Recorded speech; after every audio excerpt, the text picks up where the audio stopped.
there's one area that's don't know how to. I've had an eating disorder since the age of 3, and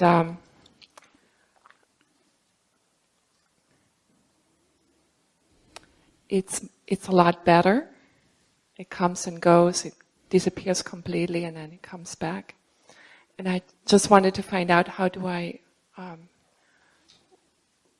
What am I needing to be more aware of? Because it's such an old knowing.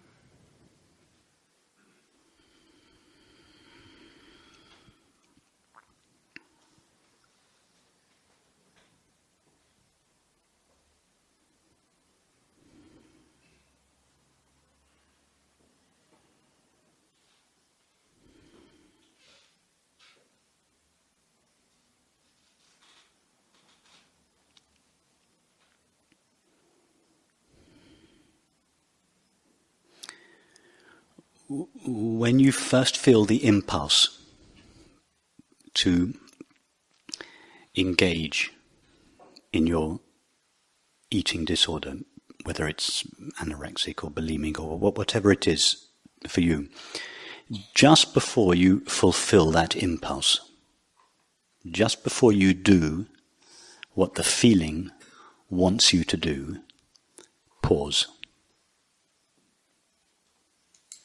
Don't do what the feeling is telling you to do. Just pause.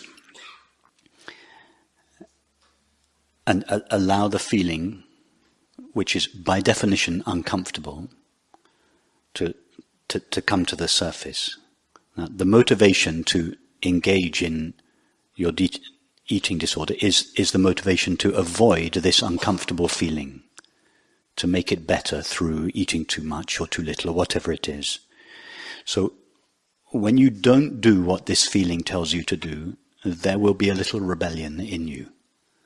Everything in you is going to scream, particularly if you've been rehearsing this for many years.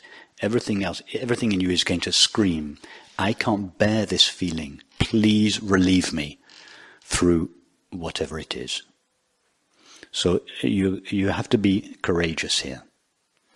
You have to, the desire to get to the root of this eating disorder has to be stronger in you than the desire to avoid the discomfort of the feeling. So that you have to decide ahead of time. Do I really want to get to the root of this eating disorder? Is the desire to do so stronger than my desire to relieve the discomfort when it comes up? So that's obviously the case for you. I have no doubt that that is the case, but you have to really know that. You have to establish in yourself, in the moment, not just in general, but in the moment the impulse arises, my desire to get to the root of this feeling that has been ruling me since I was 3 years old is stronger than my desire to relieve the discomfort of the feeling. Now, if you're clear about that, you're a long way there already. So having established that, when this feeling comes up, you don't do what it tells you to do, which is to overeat or undereat or whatever it is. You face the feeling. Because the relief that you seek from the discomfort of the feeling doesn't lie in its relief through an object. It lies on the other side of the feeling. You have to go back through the feeling.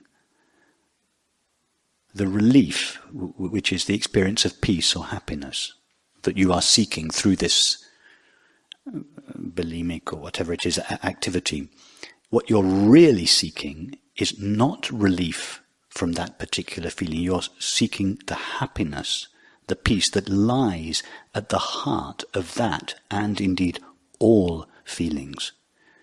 But you have to go back through the feeling the other way. And when I say you have to go back through it, you don't actually have to journey back through the feeling, but you have to face it.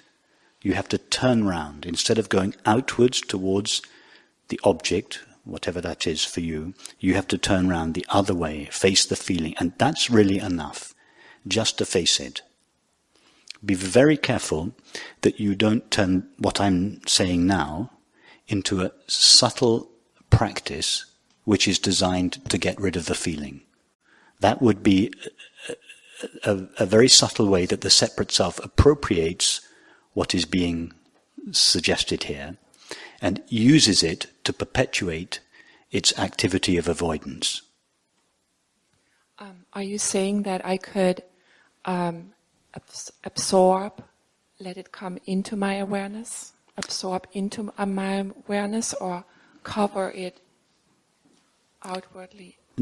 Just you establish yourself as the pure awareness, the space of awareness, the inherently allowing space of awareness, which knows no resistance.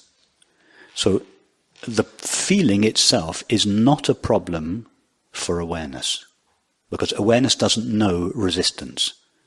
Awareness is like a TV screen. It cannot resist what is taking place on it. That is why awareness cannot suffer. Suffering is always for the imaginary separate self. Awareness cannot suffer because it cannot resist. So this feeling is not uncomfortable for awareness. It's uncomfortable for the separate self, for the illusory separate self. So anything you do to relieve the discomfort of the feeling will perpetuate subtly the separate self that is at its origin. So don't touch the feeling. Don't do anything to it. You have to establish in your experience, not intellectually, although you can start with a thought, but the thought must take you to the feeling understanding that you are this resistanceless openness. And there's one way you can tell whether you're doing that. And that is, ask yourself, this uncomfortable feeling that's rising and getting stronger and stronger, ask yourself, can I live with this feeling for the rest of my life? Now, you have to be able to answer yes to that question. That's the test. Because that's how it is for awareness. Awareness would be perfectly happy to live with the feeling for the rest of its life because it knows no resistance. There is not the slightest impulse in awareness to replace one feeling with another, to say, I don't want what is present, I want what is not present. That's why its nature is happiness. That's what happiness is, the absence of resistance. So the way to test for yourself, am I truly, truly open to this feeling, or am I subtly practicing welcoming in order to get rid of the feeling? That's how the separate self appropriates the non-dual understanding. So the way to test that is to say to yourself, can I live with this feeling for the rest of my life? And it requires courage, because the feeling's going to get stronger. It's going to scream louder and louder and louder. Please, the bottle, the sandwich, the fridge, the drink, whatever it is for you, whatever each of us does to relieve these feelings of discomfort, the body-mind is going to demand more and more and more that you relieve it in your habitual ways. So you have to be clear. It's not a matter of willpower. It's not a matter of effort. It's a matter of understanding. So first of all, be clear, and then be courageous. And I don't mean courageous to fight the feeling. There's no fight involved. Only the ego would fight the feeling. It's courageous precisely to stay as the openness. You have to get to the stage where you're so comfortable with the presence of the uncomfortable feeling that it's no longer uncomfortable. It's not uncomfortable for awareness. Awareness does not know the meaning of the word uncomfortable. And when you can truly say that, when you can truly say to this raging impulse, that's raging through the body, when you can truly say, you are totally allowed in me, you can stay forever, then ask yourself the question, where is the discomfort? Where is the motivation to go for the object?